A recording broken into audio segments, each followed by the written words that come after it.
సుధాస్వరట్లలోని ఈరోజు అవతారాలు చెప్తున్నాము అన్నమాట. నవరాత్రి అమ్మవారు అవతారాలన్నీ చెప్తున్నాము. ఒక్కొక్కరు ఒక్కొక్క అవతారం పెట్టుకున్నాం కాబట్టి ఆ అవతారాలు అన్నీ వరుసగా చెప్తున్నాము. బాలా త్రిపురసుందరీదేవి, గాయత్రీదేవి, అన్నపూర్ణాదేవి, మహాలక్ష్మీదేవి, సరస్వతీదేవి, దుర్గాదేవి, చండి, కాచాయని, ఉమాదేవి, లలితాదేవి, ఉజ్జయిని మహంకాళి, గాయత్రీదేవి, చెప్పండి స్కందమాత,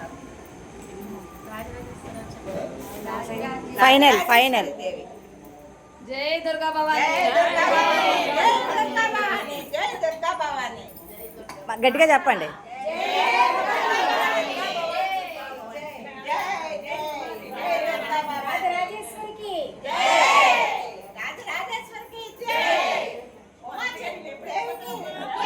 మళ్ళీ పారిపోద్ది.